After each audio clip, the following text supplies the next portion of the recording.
This sitting is resumed.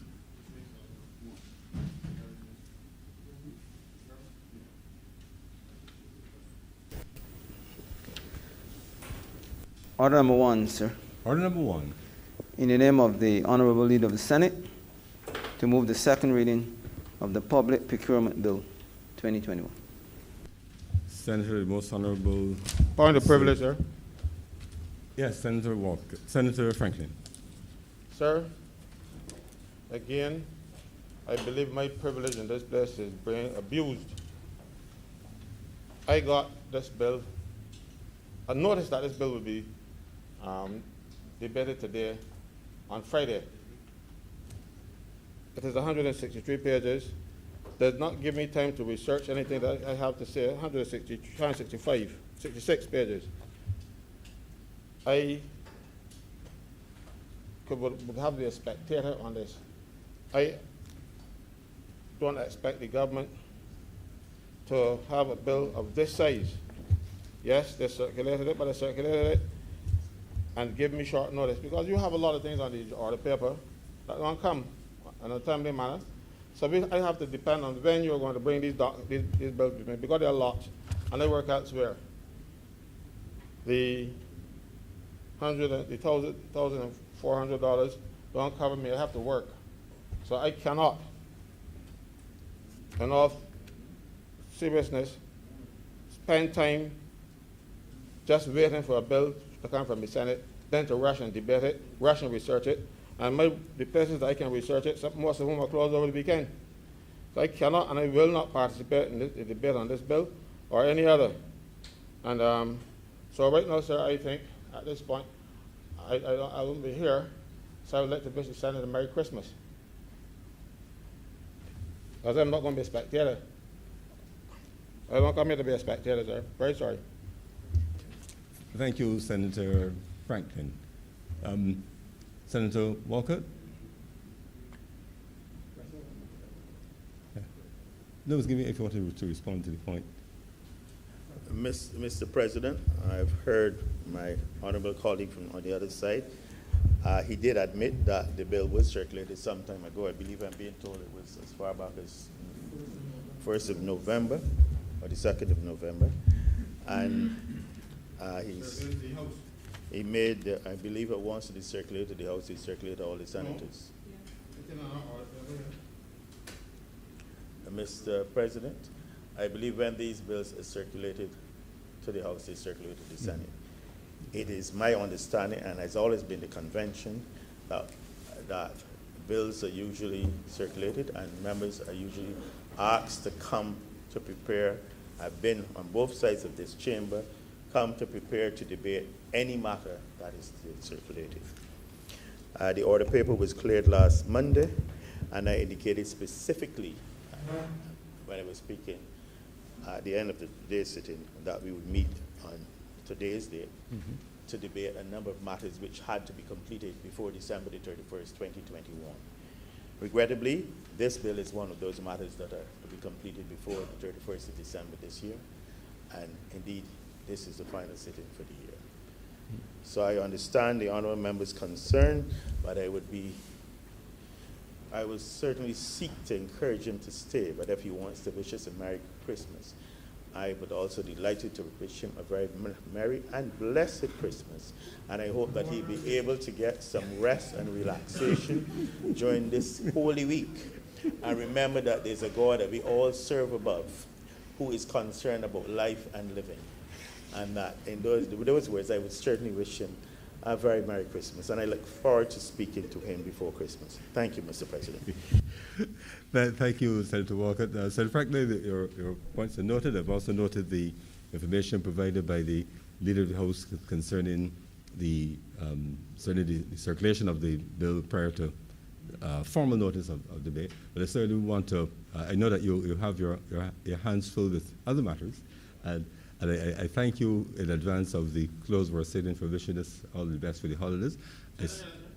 I thank you in advance of the end of the sitting. We would normally exchange those greetings, best wishes for the holidays at the end of the sitting, but certainly we want to wish you all of the very best for the season and next year.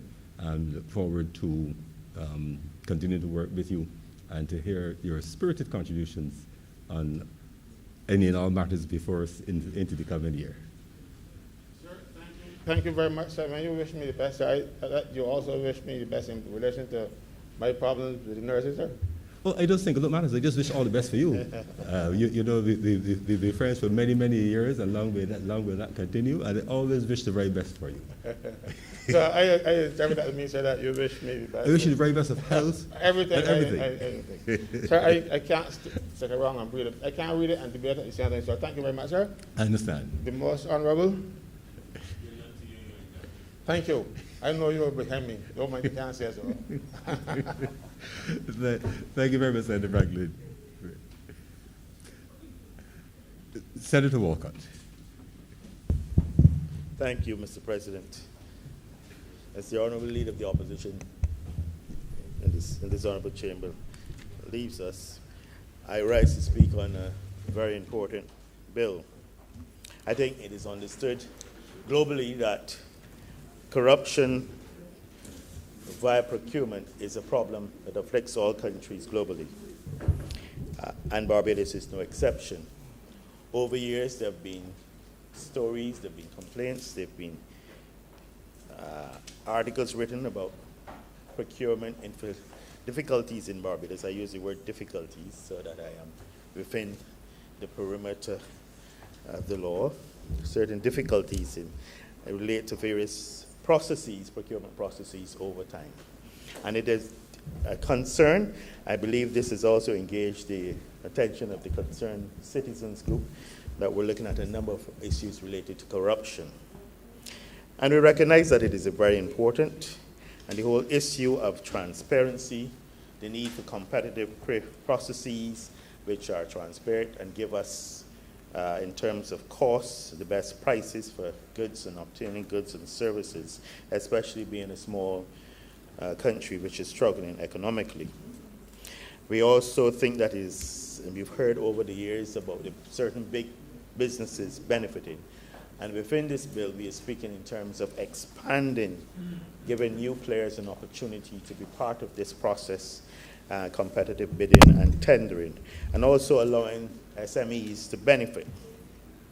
Mr. President, you would be aware that there's been attempts, and we've started the modernization of the national procurement system to make the procurement process more efficient in Barbados. This modernization has included a number of aspects, and the legislation, of course, is one vital one. There's been the changes within the Central Purchasing Department of the government to the Government Procurement Department with a new mandate to monitor and assess the entire processes that occur there. And this will entail more efficient management of common goods and services which are procured through the Government Procurement Department.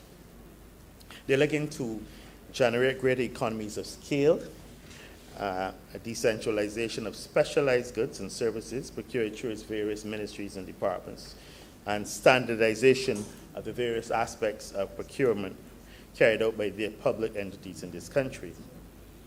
I'm not sure if my colleague will speak about it, but they're looking to establish an e-tendering system to provide for dissemination of procurement opportunities and results of tenders, procurement processes through all procurement subsystems in Barbados. And this electronic procurement system will facilitate the process of electronic purchasing and tendering. And of course, includes automation of the procurement process from requisition to standardized contracts. All of this we know will contribute to a more efficient implementation of the procurement process. But of course, sir, I said one of the key aspect will be the establishment of a legal framework that will regulate practices in public procurement. And this bill seeks to do that. It seeks to standardize the entire public procurement process in Barbados. And the new legislation incorporates international best practices, and I will come to this later, applicable to the circumstances of Barbados. As well, I've been aware the process that is going through within the CARICOM single market, where we are looking at a CARICOM protocol on procurement, which we've looked at that in modeling this legislation. Indeed, this bill will provide a single set of rules for all sectors, including the procurement of drugs, and will apply, when I say drugs, I mean pharmaceuticals, Mr. President. Will apply to government ministries, departments, state-owned enterprises, commercial state-owned enterprises, all as defined within the Public Finance Management Act. And of course, the bill will regulate the public procurement and promote integrity, fairness, transparency, and as I said earlier, value for money and efficiency in public procurement. It will seek to establish the institutions required to conduct, manage, oversee, and regulate public procurement.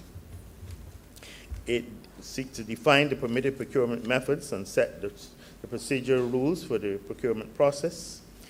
It will define the treatment of public-private partnerships and unsolicited proposals, which often occur, and we often hear about these unsolicited proposals. Establishing a mechanism for reviewing complaints relating to public procurement and for suspending suppliers for misconduct or poor performance. And of course, defining standards of conduct required in public procurement and specific offenses related to procurement. Mr. President, the United Nations Commission on International Trade Law, modern law, is used internationally as a standard law in procurement, as it seeks to maximize competition according to fair treatment to all suppliers and to enhance transparency and objectivity. And this new procurement legislation, the bill before the is based on the law with appropriate amendments suitable to the needs of Barbados. So we've taken that as a sort of template, but we've tweaked it a bit in some areas. And the enactment of national procurement legislation based on this model law was one of the recommendations also coming out of the CARICOM single market and economy regional integration policy on public procurement. And it is seen that it would be likely to be more acceptable if we follow this methodology to international financial institutions and donors considering the use of country systems. They would be more inclined to look at us favorably as it relates to loans and to funding various activities in our country. Mr. President, the bill is divided into 9 parts. Part 1 defines the key terms used in the legislation and its application. And it also includes definition for public-private partnership and the whole matter of unsolicited proposals. Part 2 defines the role and functions of the key players in procurement, notably the Chief Procurement Officer, the head of the procuring entities, and the Tenders Committee. It also established in that part the Public Procurement Tribunal. It should be noted that the Director of Finance and Economic Affairs has a key role in the procurement process, and his duties and functions are detailed throughout the bill.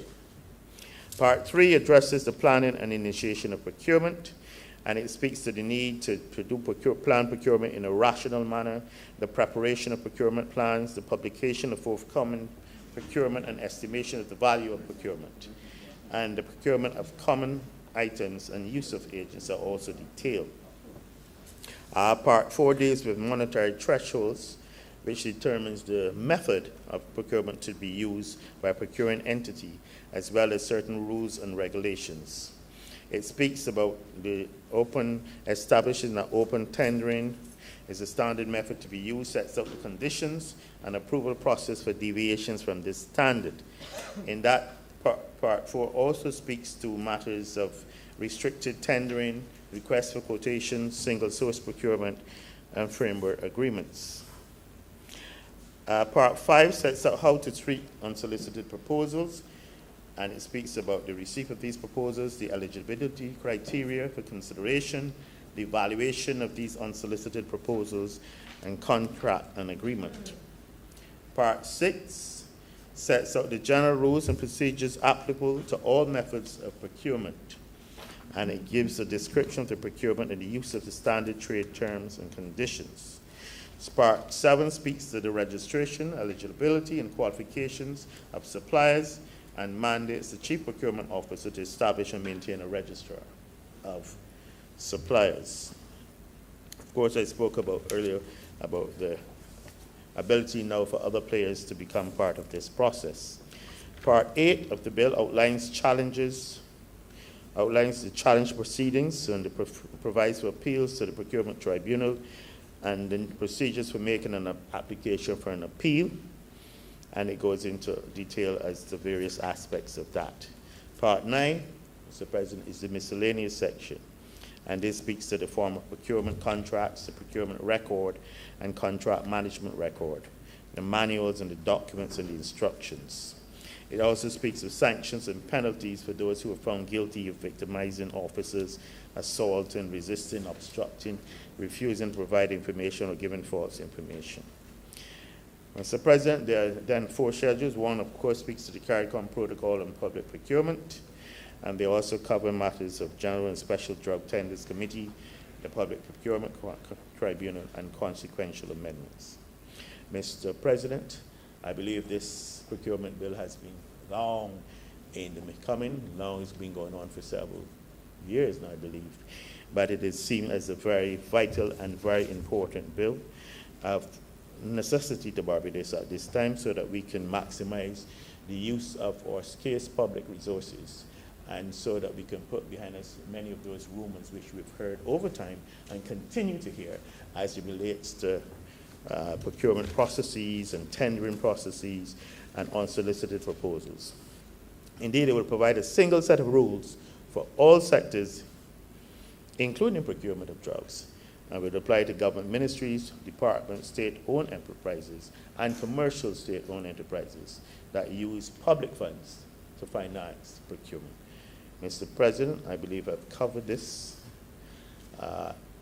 in not a long time, given the date of the month and the week, and I beg that this bill be now read a second time. Thank you. Thank you, Senator Walcott. Senator Dr. Holder.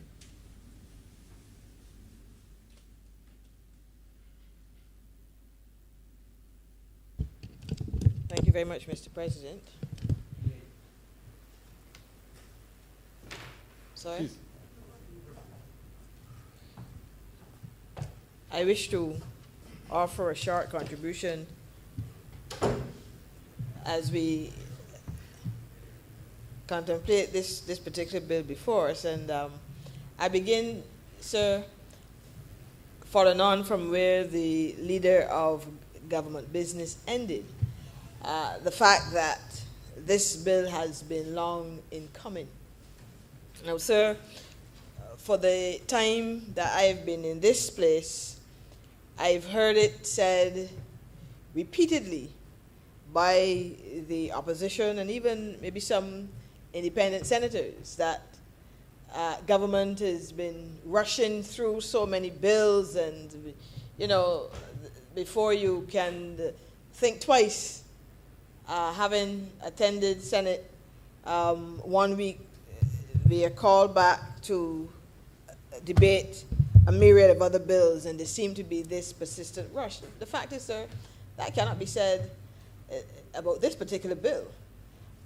This procurement bill, sir, has been around being discussed and negotiated for so long that the truth is I may have to even suggest I'm a little disappointed, sir, at the length of time it has taken for it to be completed. It has been around, sir, that long. And by way of maybe supporting that view, members may not be aware that as far back as 2009, sir, there was a project approved by the Inter-American Development Bank to assist government in the modernization of its procurement system. So sir, we're going that far back to really have an appreciation for the context of the bill that is before us. Back then, sir, some $5.9 million US dollars, that is, were approved for this particular project. It included a number of components. The leader of government business mentioned the issue of the IT infrastructure, the issue of capacity building, moving from central purchasing department to a more modern unit, sir, within government, and ensuring that stakeholders can participate, sir, in the procurement process. I believe research suggests, sir, that between 30 to 50% of government expenditure is now being considered for public procurement. So, sir, it has the potential to benefit a number of stakeholders.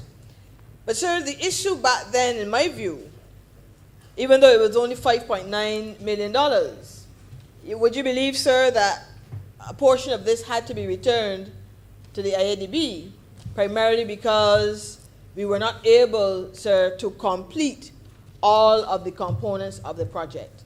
And a major part of that is now where we're at today, the regulatory framework, because I believe it was component one of that project that spoke to strengthening the regulatory regime, sir, which include the necessary policy instruments, which include the legislation that is now before us. So, sir, we lost out on some of that funding because it has taken so long, Mr. President, to be able to conclude the legislation and to put in place the regulatory regime for this. But I'll admit, Mr. President, before I move on from this point, that it was a very enlightening and educational experience.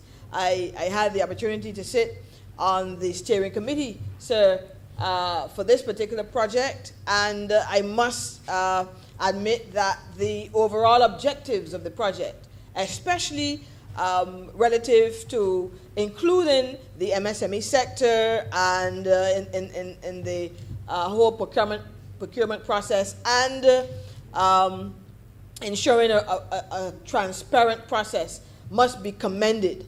And I therefore, sir, want to say that it was a very well thought out and a well constructed project and concept.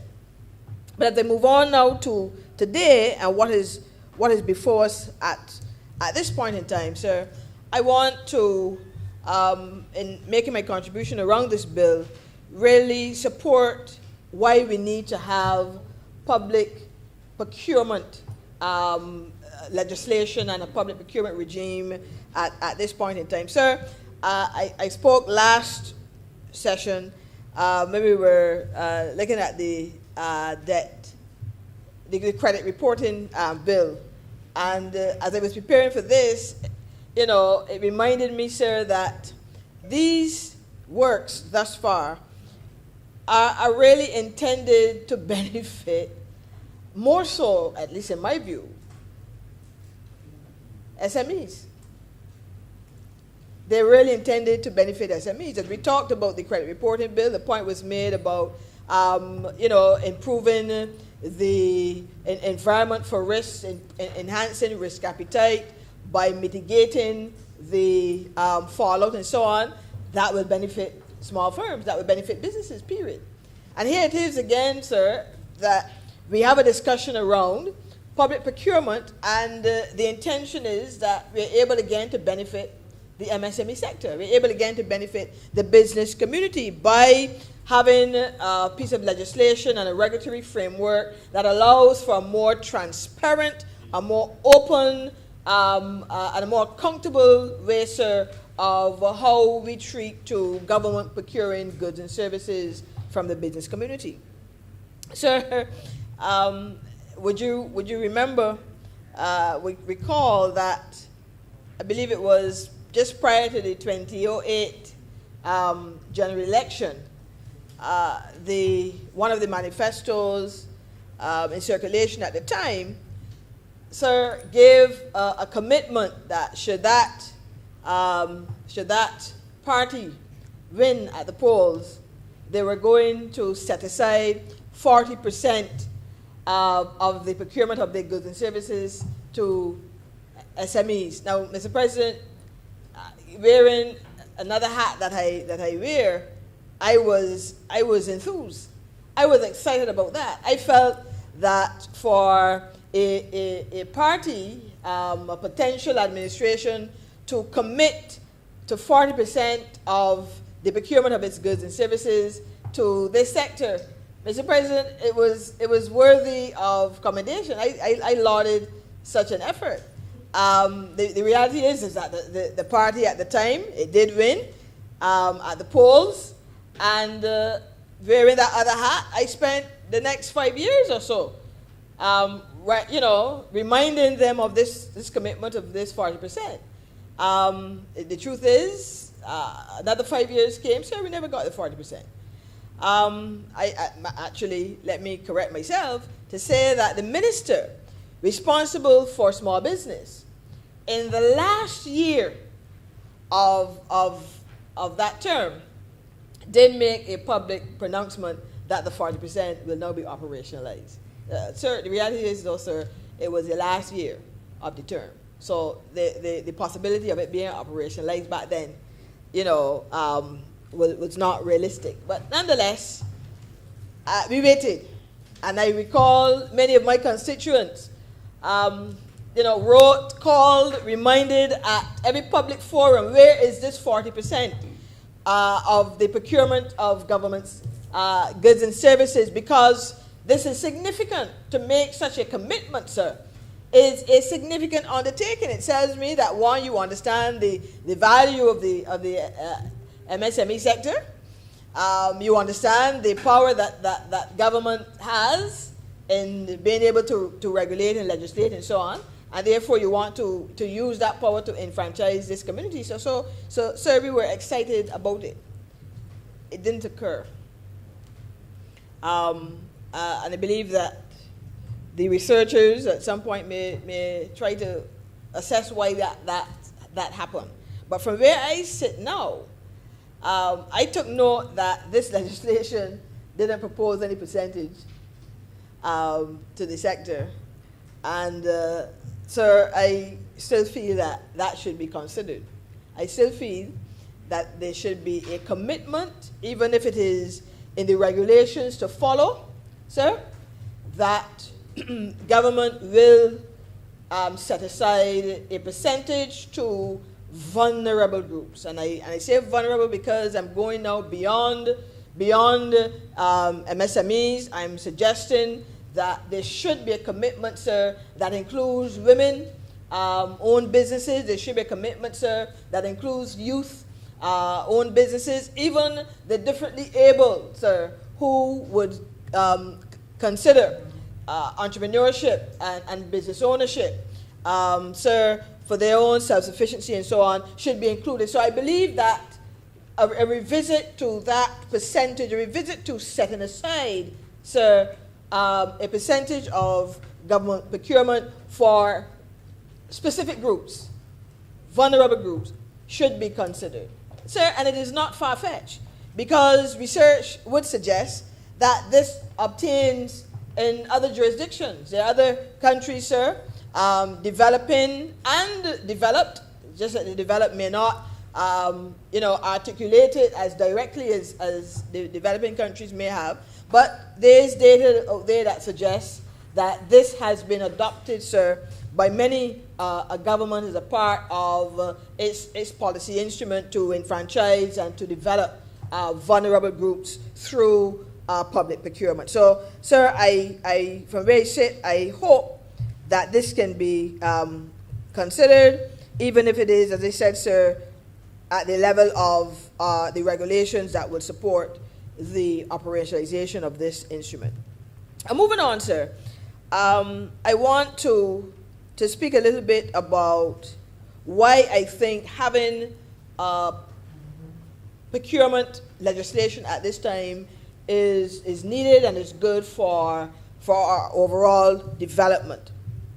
And so you know that I like to research these issues and like to cite what the researchers tell us, because it's important to make sure that you're not just pontificating on an issue, but that it is that you can bring data to support your views. And the World Bank in 2017, I think the links were updated in 2021, would have done some work, sir, on policies that promote SMEs' participation in public procurement. And it's good reading, sir. It's interesting reading. I think that, you know, all of the chamber who are interested in this and being edified should maybe consider reading that bit of research. But sir, there are a few points mentioned there under the caption of the rationale for SME preferential procurement that I wish to share with the chamber before I take my seat. Preferential, sir, and this goes back to that point I made about setting aside for vulnerable groups. There must be, in my view, some sort of preference considered and contemplated for those that are vulnerable within the society. The first point that needs to be underscored, sir, is that there's a prevalence of SMEs within the economy. We know this. I mean, it's maybe been said time and time again, to the point where many policymakers, academia, whomever, in all of these speeches now, as we speak to overall development policy, including the MSME sector, enfranchising SMEs, sir, is being talked about, because we understand and we appreciate that when you look at the overall makeup of the business community, sir, the fact is, globally, it's not just Barbados and it's not just the region. Globally, the majority of the private sector is small business. Sir, small business in the EU, 99% based on their data. The US, high 90s again. Right here in Barbados, around 96%. Sir, the majority of our firms are SMEs. And as a result of that, any government policy, sir, in my view, any government policy that speaks to procurement and government procurement, public procurement, must contemplate this particular sector. They are too prevalent, sir, around us to ignore. Not only do they contribute economically, I make the point time and time again, but they contribute socially. And so I was very pleased, and the leader of government business in his summary did speak to the section here, I think it is part 4 of the bill, that gives the opportunity, sir, for state-owned enterprises, commercial state-owned enterprises, government departments, and so on, to consider this critical sector relative to the procurement of goods and services. One point that I'll hasten to mention here is that oftentimes those governments that do include SMEs fail at times, sir, to ensure that they not only get a share, sir, a percentage share, but that they get a percentage of the value that is significant enough to really help to strengthen this particular community. So I just want to stick that pin in there, that it is not just a percentage share, but that the value, sir, of that contribution must also be significant. And so it takes me to that second point. Not only is there prevalence, Mr. President, of MSMEs within our economy, there are benefits, sir, of procuring from small firms. Now I know, I see Senator Hunt with a smile even under his mask. I know, sir, that there are many who do have a challenge with this point. The point is, there are benefits to procuring from SMEs. Now, I cannot stand here this morning and say otherwise. That doesn't mean that I am not aware, sir, of some of the challenges. And let me be frank, sir. I've recently, within the last year or so, been undertaking a construction project. Sir, I've had to put some extra dye in my hair because of the graze that I've gotten as a result of this project. Why do I say that? In dealing, sir, with some small providers. Sir, it's not easy. I am not going to stand here and lie to you and kid you that, you know, it is a walk in the park. It is not easy, right? And many in this chamber, many listening, sir, through you, can attest to the fact that they have been through some horrendous experiences, sir, having to deal with a lot of unprofessionalism by business providers. Sir, I raise my hand. I raise my hand and say I too. People who you want to support their business, sir, you give them an opportunity to prove themselves. Sir, they don't understand and have an appreciation for punctuality, for honoring elements of the contracts, even though sometimes you govern your relationship, your working relationship with a contract. Sir, there are myriad issues, and I can call them out. We've been through these situations. I even have colleagues who know my profession, sir, wearing another hat, and they tell me categorically, I will not support these type of firms. I prefer to go elsewhere. And sir, despite all of that, let me also hasten to add, I'm still committed to the cause. And I want to encourage everyone here to be committed to the cause. Why? Because we have a responsibility to make sure that that group, sir, is able to bring a level of sophistication to their business operations. And so this is why the financial literacy and the constant focus on entrepreneurial training and capacity building, this is why all these things are important. So you cannot discount the fact that you may come across a few who have not honored their commitments, who have not honored their contracts, who've quoted you one price today and come back tomorrow and has doubled that without any prior notice to you. So you cannot hold these things against the sector simply because we understand the value of the sector. And that's the point.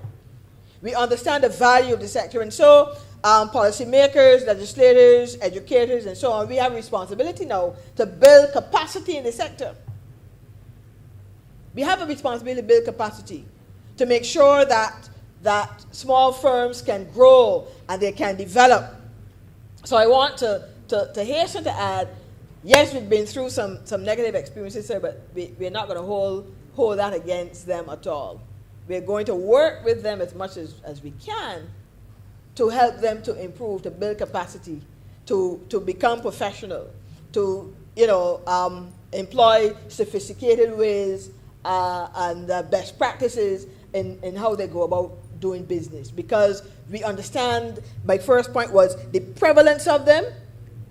They make a significant contribution, and they can make a significant contribution, and therefore we're going to help them. So there are benefits. There are benefits, sir, not only, as I said, economically, there are benefits socially. Simple case, sir. And we use this many times in our training. Simple case in how the economy works and how money circulates and how we're able to help business. Because any individual in here, as they're able to hire, sir, the very small, let's say landscaper. You're able to hire a landscaper to come into your community. Mr. President, very simple analogy, and that landscaper does a good job, you're satisfied. That landscaper, sir, you're able to maybe even recommend to your neighbor next door and the one down the street and so on. And as a result of you bringing that very small landscaper into your community, sir, he does a good job, give you quality service for the price that you've paid. He's able then to maybe attract additional customers. And from that one opportunity, sir, with that landscaper who may have come around on his bike with a weed whacker, you're able to see that landscaper, sir, getting additional contracts within the community and expanding, building now capacity in the firm. So it goes, sir, from that bicycle and he goes and gets a panel van, sir. He's able now to go from that weed whacker to the other pieces of equipment, the lawnmower and so on, and he's able to go from just him now, providing the service, to hiring 1 or 2 guys, sir, from the community. And immediately we're building capacity within the firm, and that business is able, Mr. President, to grow. Simply done. And so we've taken, not one, but we've taken about 3 or 4 young persons, sir, who would otherwise have been unemployed, and they now have, sir, a reliable source, a credible source even of revenue. That simple analogy, Mr. President, has been researched and researched time and time again, and has demonstrated, Mr. President, that MSMEs present the greatest opportunity for reducing unemployment, more so than large firms. It has been proven. MSMEs provide a disproportionate share of gross and net new jobs, and high growth new firms provide the majority of the new firm jobs. So the fact is that this group, Mr. President, this group offers the opportunity for us to see a reduction in unemployment because they have a greater capacity, sir, to soak up, as it were, the unemployment that exists within communities, within the country, and so on. So there is a benefit then to procuring from them.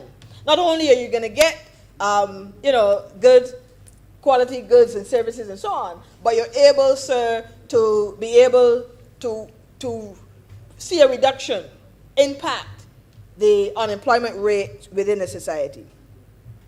But they face some barriers, and this is my third point. They do face some barriers relative to procurement, and this is why building capacity is important. Because as you know, sir, procurement in and of itself can be a bit tedious. It can be, somewhat challenging, especially when it comes to the pre-bidding stage. Again, it is suggested from the same World Bank report that MSMEs do have a challenge at times, sir, with the publication of the contract opportunities, the communication around these opportunities. They at times are not able to bid competitively, sir, for the particular product. They have difficulties due to the size of the contracts. We know that many contracts, sir, many opportunities tend to be extremely big, extremely huge, and therefore can be intimidating at times for small firms. Also, sir, not only the pre-bidding stage, but also the application stage.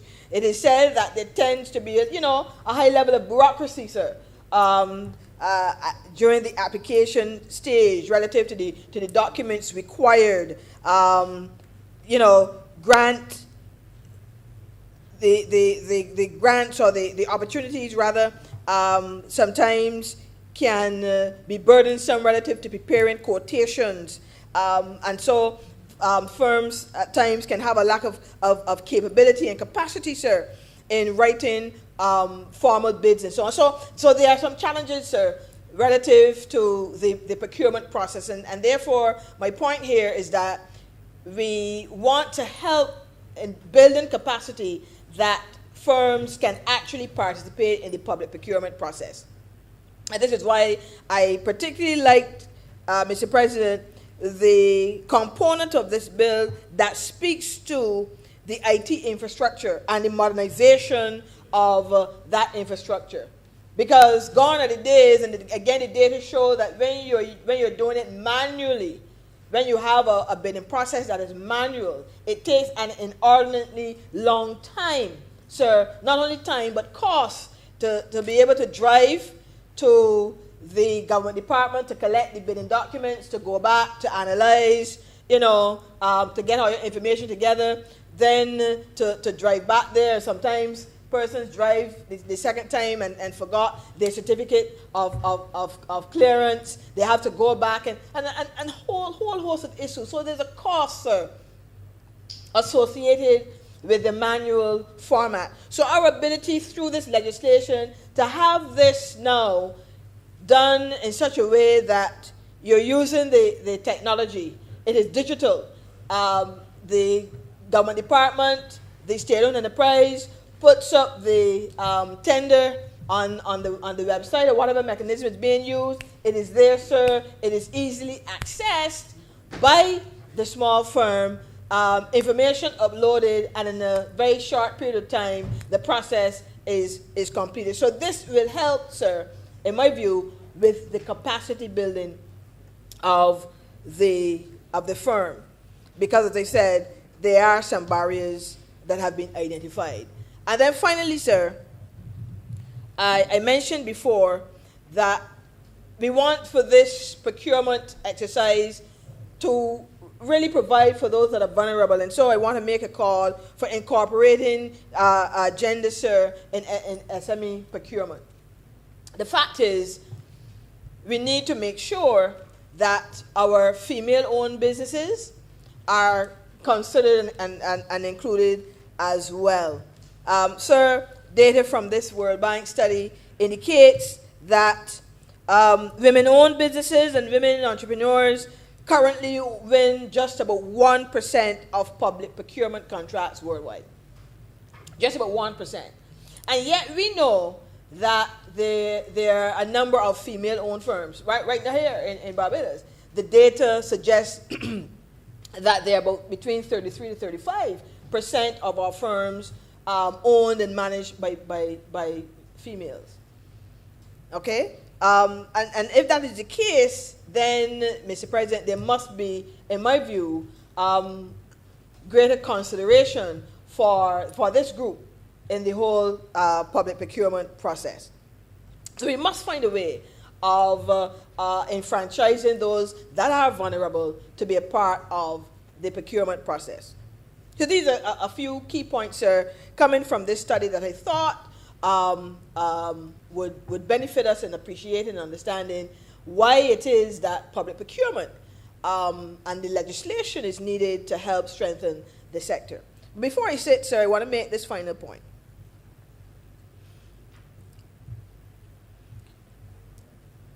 Whereas we want to make sure, sir, that SMEs can benefit, and based on the proposals here, there is the opportunity, and I'm calling for greater consideration, maybe in the regulations, that we set aside a percentage for vulnerable groups. We do have an added challenge, and that, sir, is the issue around the payments to SMEs. Sir, a small firm, a medium firm, does not have, sir, the flexibility, does not have, sir, the resources to wait for a particular receivable to be settled 90 days and 120 days, 180 days, etc. Sir, again, I was looking at some research that showed in developing countries, governments take between 30 to 90 days to settle bills. Developed countries, the majority are able to settle within 30 days. But developing countries, this World Bank study suggests between 30 to 90 days. Sir, no small business can wait 90 days for that invoice to be settled. Matter of fact, I have many wearing that other hat who call me when they're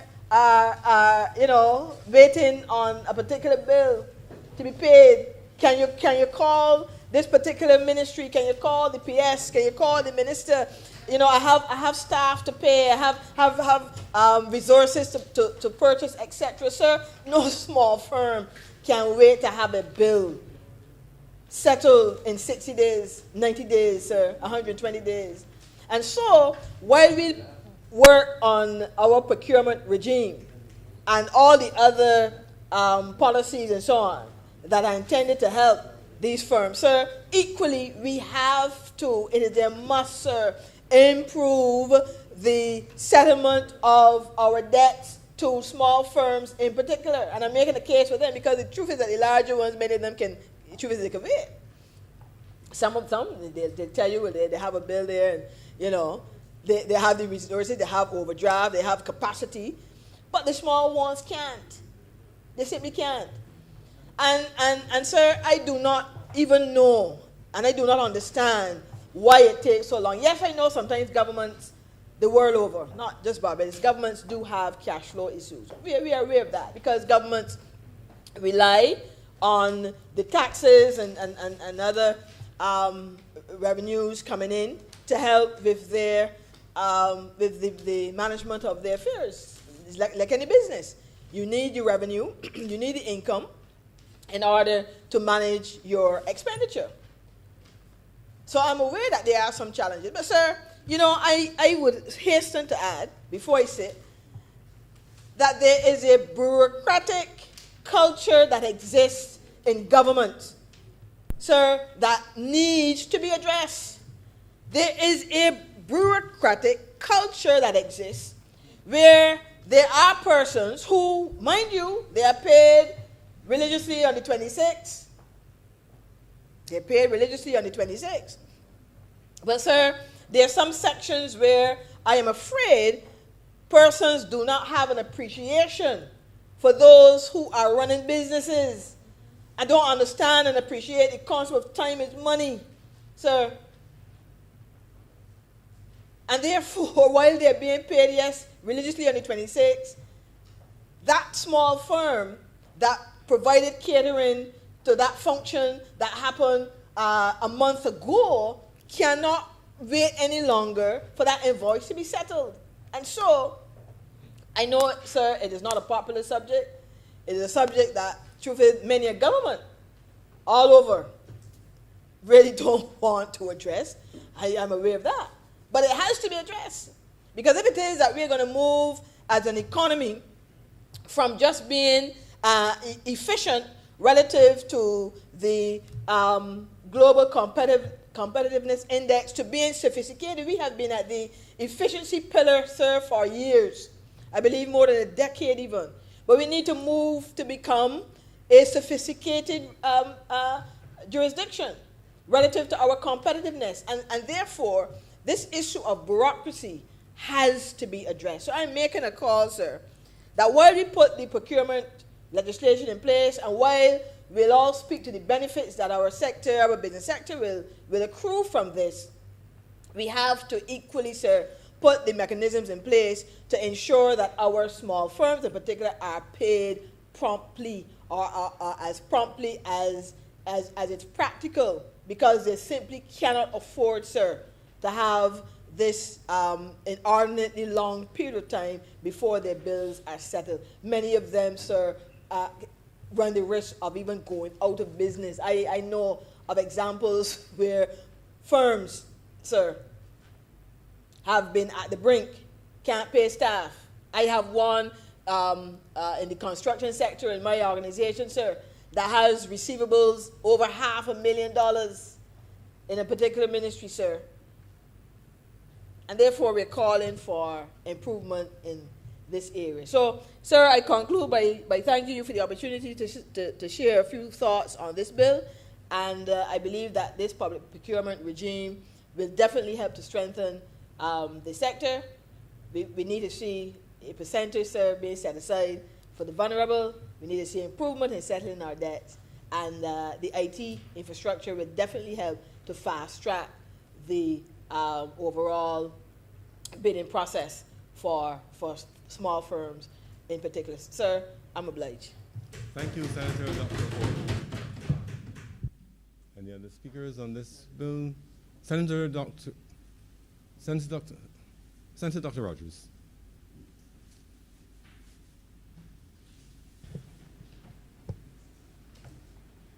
Good morning. Thank you very much, Mr. President. I'll be very brief on this particular bill. It was not my intention to speak on it. However, I've always been of the opinion that our problem in Barbados is not legislation. We have some very good laws in this country. The challenge has always been how people in positions of public trust and authority act. And I believe that this bill is timely, as Senator Holder would have pointed out not long ago, but it's also one that challenges us to be as genuine as we possibly can in carrying out our duties here.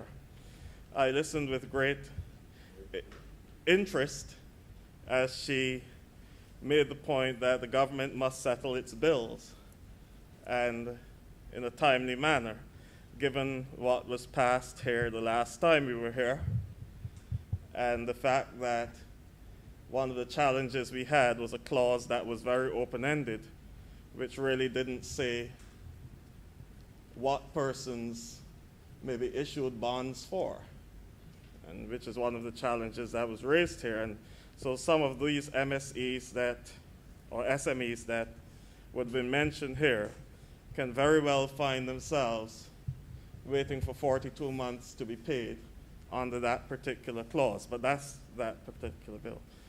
What I wish to deal with here, sir, is Section 18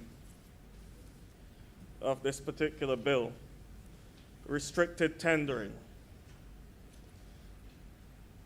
where it says, subject to subsection 2, a procuring entity may, with permission of the director, that is the Director of Finance and Economic Affairs, conduct procurement by means of restricted tendering in any of the following circumstances. The goods, 1, the goods, works, or services to be procured are available from 10 suppliers or less. B, that's A. B, there's an urgent need for goods, works, or services to be procured, and 1, the circumstances giving rise to the urgency were neither foreseeable by the entity nor the result of dilatory conduct on the part of the entity, and 2, engaging in open tendering would be impractical. B2, sir, engaging in open tendering will be impractical. I would just like to understand what that means, given the law here. As Senator Holder rightly pointed out, there's a bureaucratic culture in the government that needs to be addressed. And I believe that this particular section of the bill is rather open, and I would believe that there needs to be further explanation in terms of what would constitute being impractical in this particular case. The reason why I'm raising this, sir, in a perfect world, we can pass this bill and nothing will happen. It wouldn't mean anything. But we are in an age and in a political climate, not only in Barbados, in the world, where there's a woke culture, and persons tend to question the genuineness of everything. And I believe it challenges us who make laws to be as precise as we possibly can. This is in no way an intention to question the character of whoever is the director.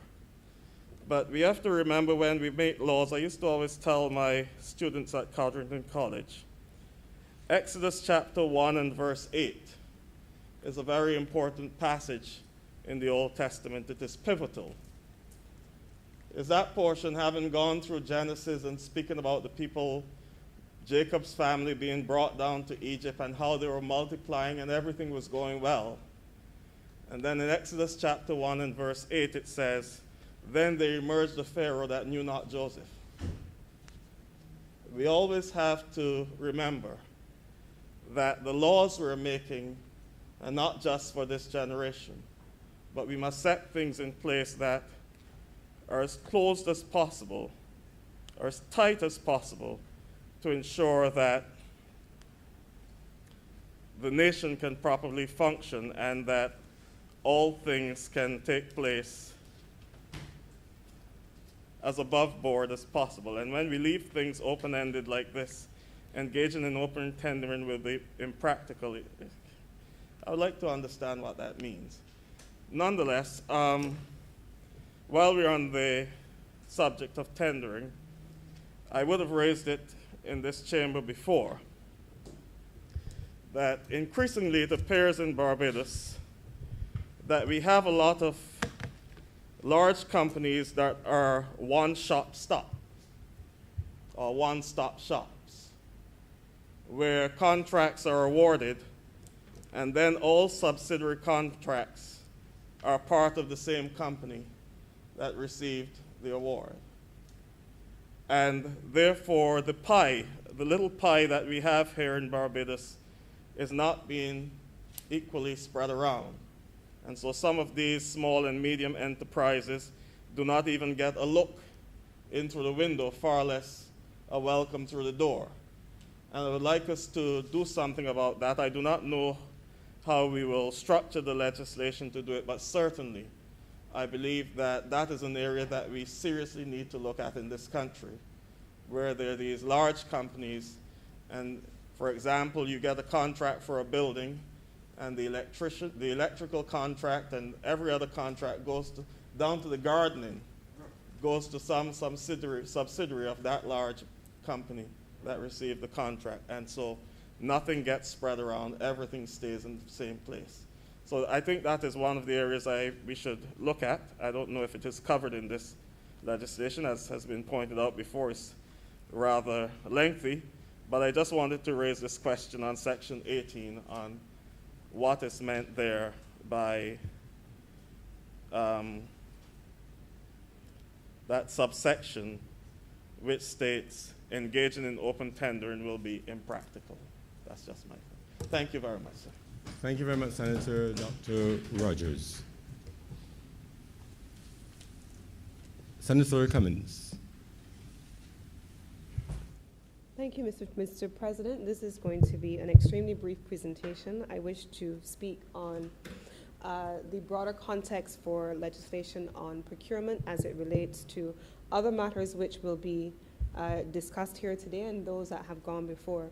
Mr. President, I want to read a list of legislation that has been passed under this administration since 2018, and this is not an exhaustive list by any stretch of the imagination, Mr. President. We have recently passed the Prevention of Corruption legislation. Last week, we had the Customs Bill. In July of 2020, Mr. President, we had the Anti-Corruption Agency established by legislation. And in 2019, Mr. President, at this same time of the year, on December 14th, we had the passage of the Public Finance Management Bill. During the course of today's sitting, Mr. President, we will be debating other items of legislation which fall within the broad umbrella of governance, good governance, anti-corruption, and of course, ultimately, the time will come where the integrity legislation is returned to office. This to Parliament. Mr. President, the suite of legislation to which I just referred was done deliberately.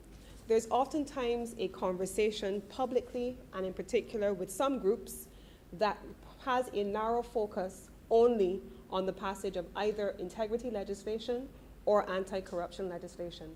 But Mr. President, if you understand the notion of anti-corruption and integrity, and you look at the importance of how those things are then integrated into your governance mechanisms, the question of public procurement is a key tenet in a government's overall arsenal to prevent corruption and to promote measures supporting integrity. This is yet another step on behalf of the government of Barbados in ensuring that we have a comprehensive framework that governs our governance systems and ensures that there is very little opportunity for persons to abuse the system for their own personal gain. And so I would wish to support the legislation as a further continuation of this government's commitment to ensuring that we have that framework.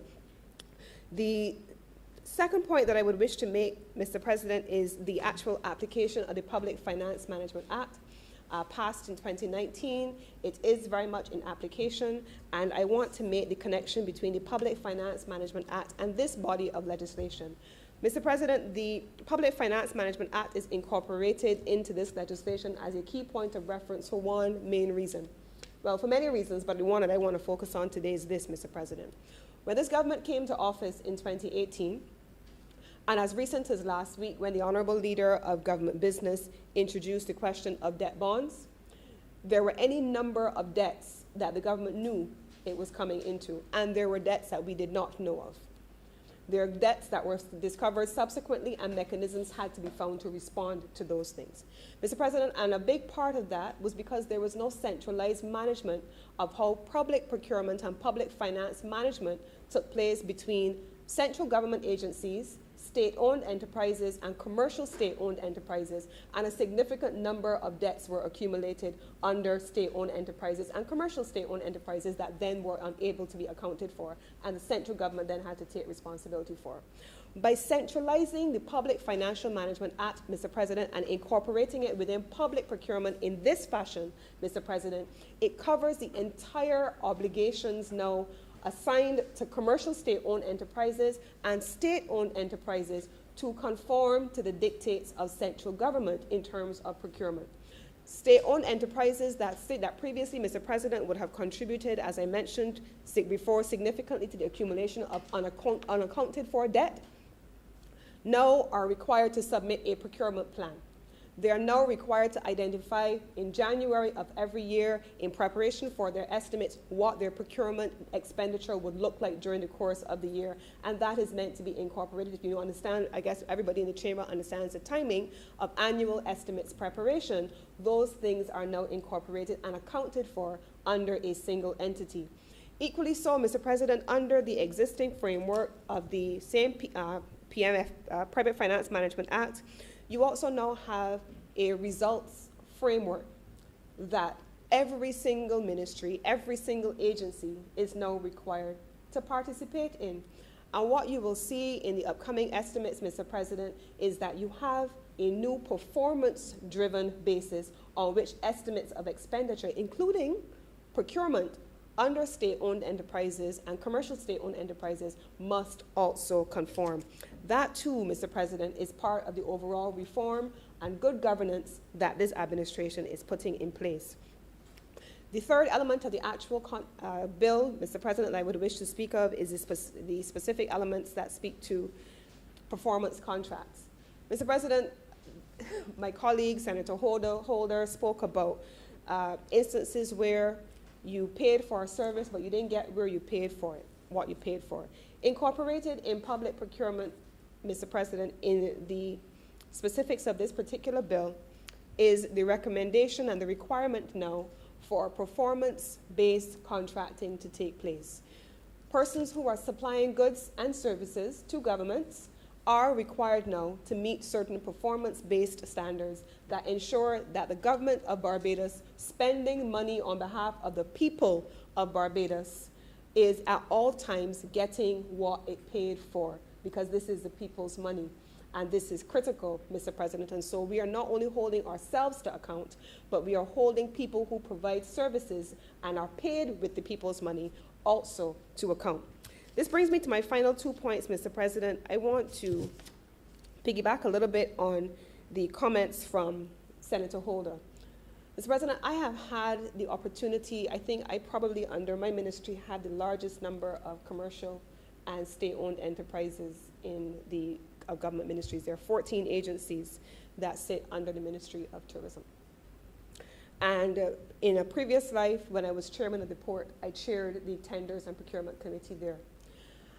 And one of the challenges that I have seen firsthand, Mr. President, because oftentimes I was on the other side, coming from the private sector as well, advocating for and in agreement with, and I still am in agreement with, the incorporation of SMEs and MSMEs in having a greater share of the projects.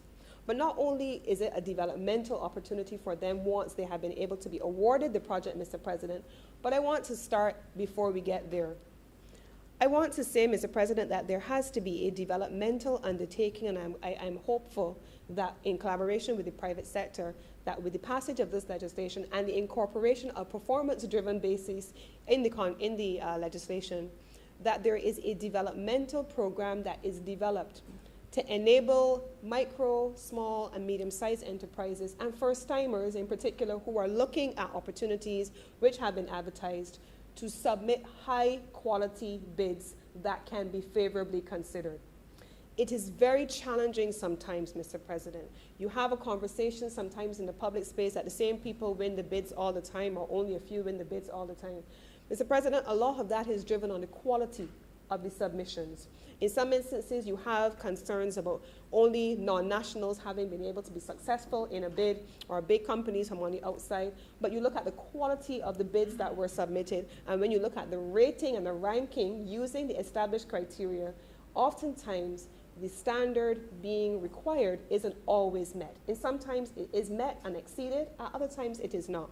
I would love to be able to see an environment where the quality of bids is something that we focus on from a strategic perspective and from a governance perspective as well, but strategic as well, so that we have a larger number of SMEs having opportunities to submit successful tenders, not because I know somebody and they tell me they're going to give me a little business or they're going to help me out, but because you have submitted such a high quality bid that is so strategic and visionary that and it's well costed, that it can be accepted. And that is one of the things that I'm hopeful for. And then once that is done, Mr. President, the final part of it is where Senator Rogers spoke about it, Senator Holder started it.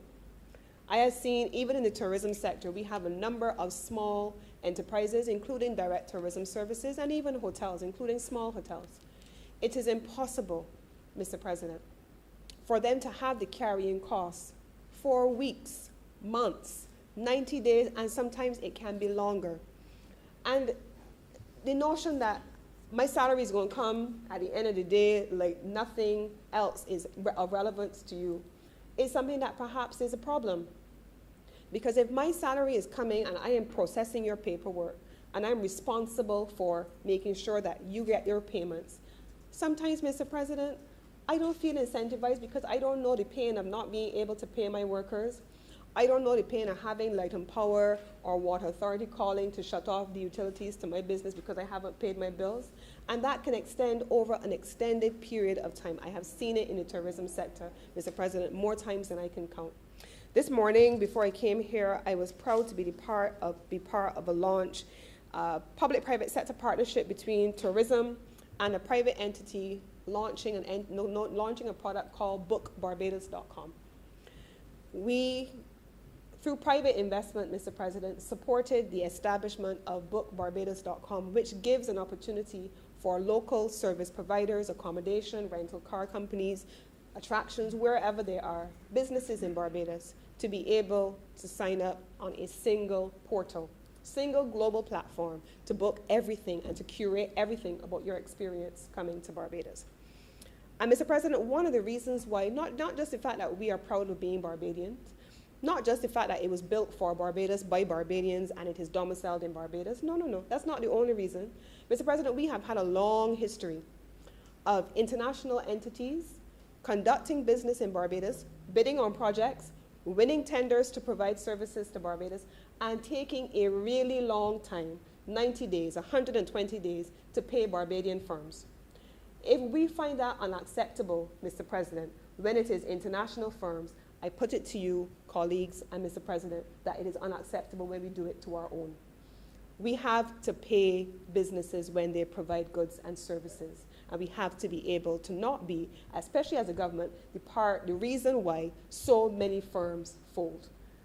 And so, Mr. President, those are the only things that I wanted to say today, but I especially wanted to ensure that we understood that this is a continuation of this government's commitment to fighting corruption. But I want to offer perhaps an example of what I understood to be restricted tendering in answer to Senator Rogers, if you would permit me. But I recall, Mr. President, maybe a year ago, when the Attorney General, the Honourable Attorney General, announced that in the port at the time we were procuring scanners for the port.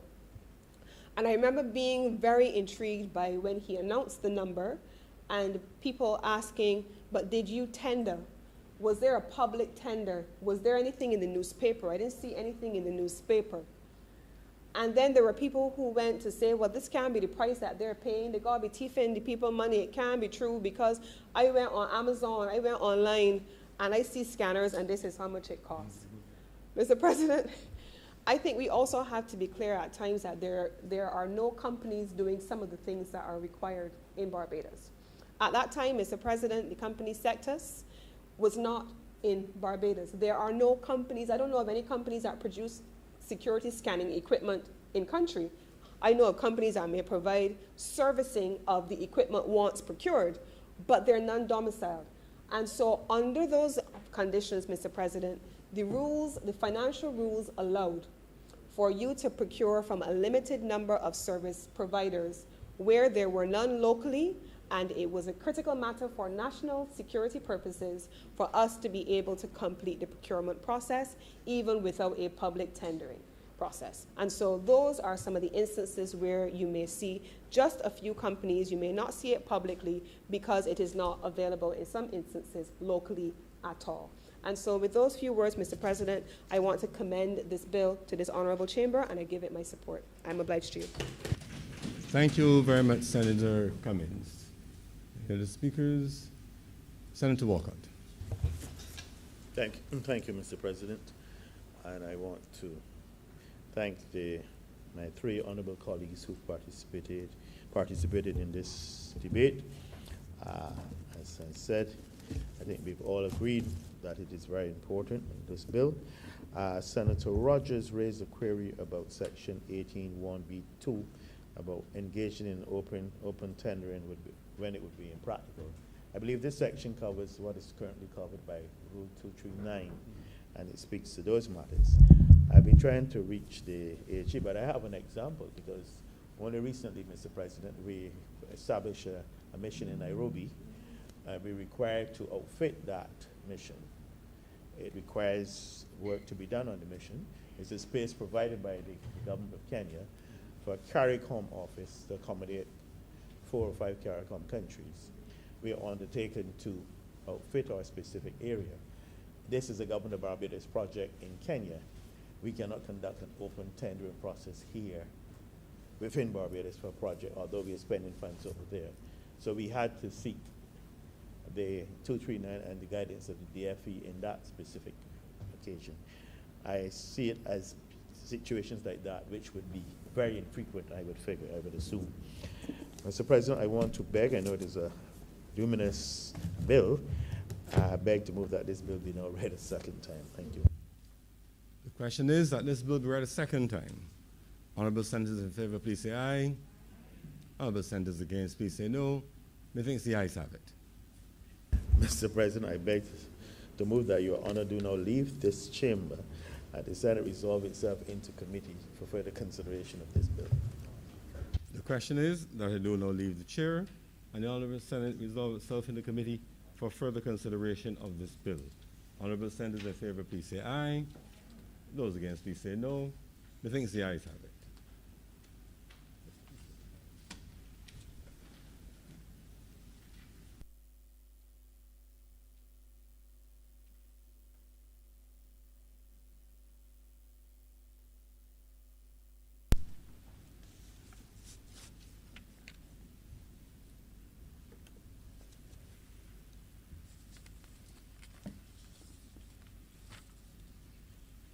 Senate is now in committee. Mr. Chairman, we will be calling in parts and clauses.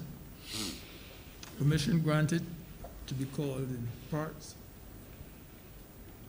Part 1, clauses 1 to 3. Mr. Chairman, I beg to move that Part 1, clauses 1 to 3 stand part. The question is that Part 1, clauses 1 to 3 stand part. Honourable senators in favor, please say aye. Those against, please say nay. Methinks the ayes have it. Part 2, clauses 4 to 8. Mr. Chairman, I beg to move that Part 2, clauses 4 to 8 stand part. The question is that Part 2, clauses 4 to 8 stand part. Honourable senators in favor, please say aye. Those against, please say nay. Methinks the ayes have it. Part 3, clauses 9 to 15. Mr. Chairman, I beg to move that Part 3, clauses 9 to 15 stand part. The question is that Part 3, Clauses 9 to 15 stand part. Honourable Senators in favour, please say aye. Those against, please say nay. Methinks the ayes have it. Part 4, clauses 16 to 62. Mr. Chairman, I beg to move that Part 4, Clauses 16 to 62 stand part. The question is that Part 4, Clauses 16 to 62 stand part. Honourable Senators in favour, please say aye. Those against, please say nay. Methinks the ayes have it. Part 5, clauses 63 to 79. Mr. Chairman, I beg to move that Part 5, Clauses 63 to 79 stand part. The question is that Part 5, Clauses 63 to 79 stand part. Honourable Senators in favour, please say aye. Those against, please say nay. Methinks the ayes have it. Part 6, clauses 80 to 84. Chairman, I beg to move that Part 6, Clauses 80 to 84 stand part. The question is that Part 6, Clauses 80 to 84 stand part. Honourable Senators in favour, please say aye. Those against, please say nay. Methinks the ayes have it. Part 7, clauses 85 to 93. Mr. Chairman, I beg to move that Part 8, Clauses 85 to 90. Sorry. I beg to move that Clause 7, Part 7. Part 7, Clauses 85 to 93 stand part. The question is that Part 7, Clauses 85 to 93 stand part. Honourable Senators in favour, please say aye. Those against, please say nay. Methinks the ayes have it. Part 8, clauses 94 to 104. Mr. Chairman, I beg to move that Part 8, Clauses 94 to 104 stand part. The question is that Part 8, Clauses 94 through 104 stand part. Honourable Senators in favour, please say aye. Those against, please say nay. Methinks the ayes have it. Part 9, clauses 105 to 117. Mr. Chairman, I beg to move that Part 9, Clauses 105 to 117 stand part. The question is that Part 9, Clauses 105 to 117 stand part. Honourable Senators in favour, please say aye. Those against, please say nay. Methinks the ayes have it. First schedule. Chairman, I beg to move that the first schedule be the first schedule to the bill. The question is that the first schedule be the first schedule to the bill. Honourable Senators in favour, please say aye. Honourable Senators against, please say nay. Methinks the ayes have it. Second schedule. Mr. Chairman, I beg to move that the second schedule be the second schedule to the bill. The question is that the second schedule be the second schedule to the bill. Honourable Senators in favour, please say aye. Those against, please say nay. Methinks the ayes have it. Third schedule. Mr. Chairman, I beg to move that the third schedule be the third schedule to the bill. The question is that the third schedule be the third schedule to the bill. Honourable Senators in favour, please say aye. Those against, please say nay. Methinks the ayes have it. Fourth schedule. Mr. Chairman, I beg to move that the fourth schedule be the fourth schedule to the bill. The question is that the fourth schedule be the fourth schedule to the bill. Honourable Senators in favour, please say aye. Those against, please say nay. Methinks the ayes have it. Report. Mr. Chairman, I beg to move that you do not report to His Honour the President the passing of one bill in committee. The question is that I do not report His Honour the President the passing of one bill in committee. Honourable Senators in favour, please say aye. Those against, please say nay. Methinks the ayes have it.